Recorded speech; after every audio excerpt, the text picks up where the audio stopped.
Hi guys, welcome to another module. So today we'll be talking about the buyer's pyramid.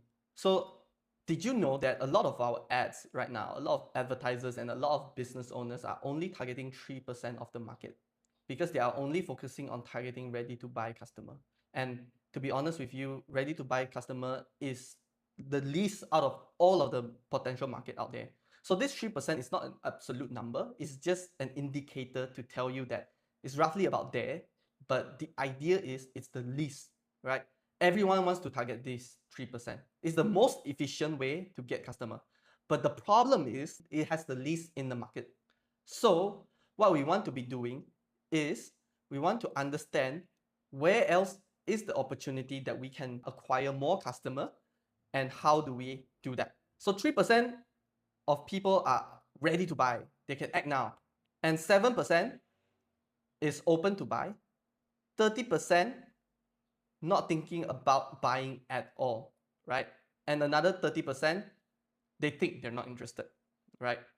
And the last 30%, definitely not interested, not relevant, right? So I'll give you a very good example. Recently, I was looking into buying a new car for myself. And for me personally, I really don't like buying liabilities. It's expensive and it depreciates in value. So I was here, right? I think I am not interested. But then suddenly I saw something online that changed my perspective forever, right? Because I was driving a very old car and it was a little bit dangerous. And I noticed that if I saw this ad about how when you're driving an old car, you're actually putting your family and your loved one in danger. So I never thought about it that way. So instantly from there, I became from not interested to not thinking about it. I mean, I'm interested now, but I still think, okay, it's still a waste of money. Maybe this car can still tahan for like a few more years, can still last for a few more years. So I'm like, okay, it's good. I'm not thinking about it right now, but I know I need to get a new car. Down the line, when I keep on driving my car and when I start to pick up people, I'm like, okay, it's starting to feel like even more unsafe. Someone actually told me that if I sell my car right now, instead of selling my car later, I can resell my car at a higher value than later. Because even though it's very bad resale value, but the earlier you sell it, the better the value will be. So then I'm like, okay, it doesn't seem that daunting anymore. I can sell off my car and use that money as down payment for a new car. Then suddenly I became open to buying, right? Just because of this information. So I went on to search on and to look into different cars, different models. This is where I'm like hunting for new cars, etc., etc. And then when I found one and I talked to different salesperson, I became ready to buy. And that's how I bought myself a new car, right? So this is the journey and the thought process that I went through. It's very important because if all your ads and all your offer is only targeting people here, you're missing out on a huge potential and huge market, right? Imagine if you can target me when I was here. If you can write an ad that says, is your old car endangering your loved one? We know you don't want to change to a new car, but is that beneficial to your loved one? Imagine if I saw that ad when I was still here, I would have gone through to this right away, to this stage right away, right? And imagine if you put in another call to action or offer. Under that ad, you say, let us help you calculate how much you need to spend in a car so that you can spend the least amount possible but get the maximum value possible, and let us tell you which car is right for you. Instantly I would have signed up for that offer or that form, right? So the trick is not to be efficient and getting people here. The trick is to be efficient at pushing people through this process to get to here, right? So it takes intentional crafting of both the offer and the creative itself in order to do this. Right, I'm showing you another example that I have. It's basically the same thing as this buyer pyramid, but it's framing it differently. So another way you can put it is people that are unaware, problem aware, solution aware, product aware, and most aware, right? I find this more useful for me. So going back to the example of me buying a car, right? So I was unaware of my problem. Then I suddenly got aware. I have awareness, problem awareness.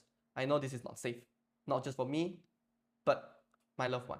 So solution aware, very simple. I need to get a new car because it's not worth fixing the old car, right? Even if you fix a lot, you still won't save money. Then product aware. The question now is, which car should I buy? Not should I buy a new car or not. Then after that, will be most aware. I know what car I want already. Now it's just about taking action. So the ad that you use, the message that you have for each of these people in these stages, each of these awareness stages is supposed to be different, right? For people that are unaware, you shouldn't be selling them anything, right? You should grab attention with story. You should aim to move them to problem aware, right? For people that are already problem aware, you want to move them to solution aware, you should focus a lot on the problem, right? Show them you understand the pain. Guide them toward possible solutions. For people that are solution aware already, you want to highlight your product, why your product is the best solution, right? For people that are product aware already, you want to show them proof, review. Your claims is backed up by data. It's not just claims. For people that are most aware, you just need urgency. You need them to take action right now, right? So you need discounts, urgency, limited time bonuses. So this is how you should structure your ad account and your creative and your offers. Most ad fail because different awareness needs different conversation. Most ad fail because they are using one message to target all the same group of people. And that's why they can only attract these people. And when they attract these people, the market is only 3%, then the ad spend just keeps on getting more expensive. And they are not able to target these people because the messaging is targeting these people. So you get the idea now? You need different conversations for different awareness level. So when I talk about message and I talk about conversations, it's not just the creative, it's also the offer. The offer plays a big part, right? So I want to get offer right. Offer, a big misconception is people think that offer is about promo, it's about discounts, right? But that's not really the case. Offer is actually what you are inviting them to do, which is the next step, right? Offer is not the promo, it's not the discount. It can be, but it's not only that, right? An offer can be sign up now so that we can help you to calculate this. Sign up now to get this promo. Sign up now to get something. Take action now. So it's the invitation to take a certain action combined with a certain incentive, right? There are different type of offer types, and your offer type should match your awareness level, right? For people that are not product aware, if you sell them the product and the discount and the promo, which is your offer, then it doesn't make sense. So for people that are not product aware, you need to sell them different things. Your offer needs to be very different. So here are a few examples. Not aware, you need to sell education, you need to sell insight. Problem aware, you need to sell diagnosis mistake, right? It can be a free audit. It can be a free ebook, right? People that are researching, you need to sell proof comparison. You can be selling them a free comparison chart. That is your offer to them. It might be.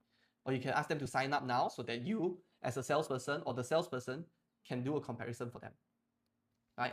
But I've discovered that for lead generation client, you actually only need 2 to 3 different offers, because offers, the right offers can actually stack between a few different awareness level. I'll give you a very specific example, right? So this is a offer that I've come up with for a solar company. So solar is like installing solar panels for companies, things like that. Their goal is to install solar panel, buy and install solar panels so that the company can save money on electrical bill, right?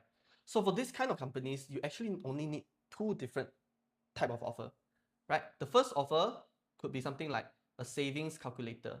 You're selling them clarity. Find out how much you can save with solar.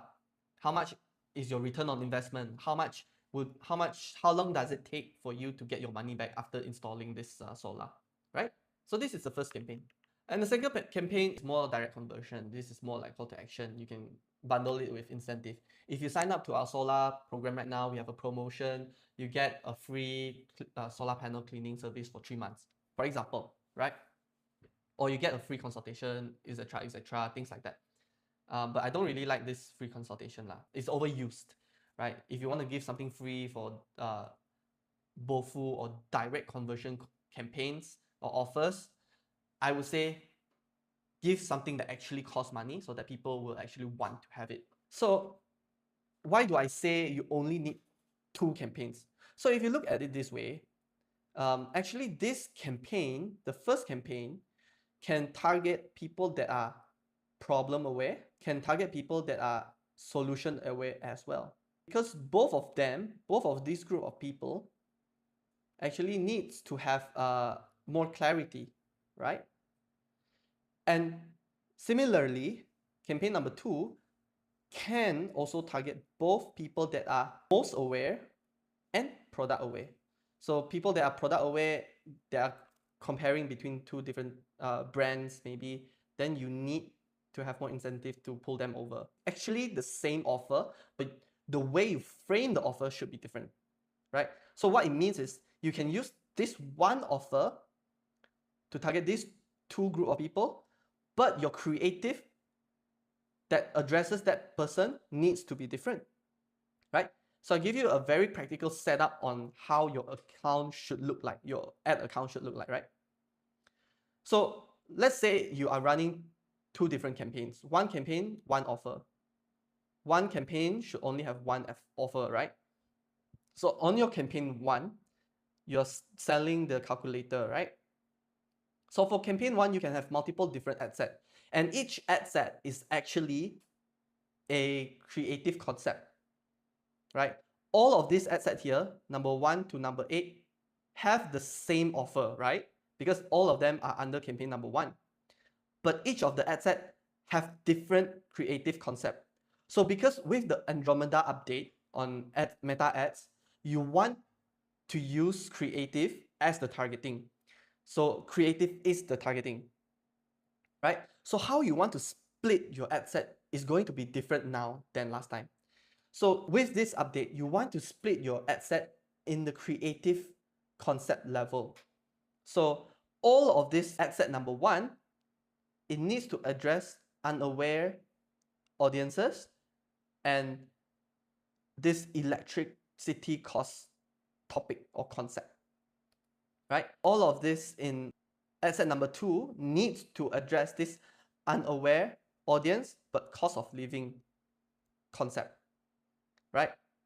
And the others are quite similar. Ad set number 3, problem aware, high bills. Ad set number 4, problem aware, pain and frustration. Ad set number 5, solution aware, solar curiosity, right? Example hooks are like thinking about solar but not sure if it's worth it, things like that. So you see the way that you structure your campaign is very different now compared to last time. All right, last time we may structure our ad set level at the target audience, but now it's not the target audience. Now it's the creative concept, and the creative concept should address a specific market segmentation that you are targeting. Moving on to campaign number 2 as well, right? So for campaign number 2, for direct conversion, same thing. You want to capture ready to add leads, right? It's a quote or consultation or like a promo, right? So product aware people, you want proof driven because they are already in the mindset of comparing between brands, right? So you want to show that you can do this and you show that you are the right decision, right? You need to build trust already at this stage, right? If you're targeting people that are most aware, you need to bring in more sense of urgency now, right? You need to use tactic like limited slots. You need to use tactic like speed, right? So this is how you should be structuring your ad account post Andromeda update. I'm closing the video with this. To get the right lead, you need to have this thing right. The right awareness, the right message. Message equal offer plus creative. And then the right structure. Because the AI and the algorithm will help you if you have the right account structure.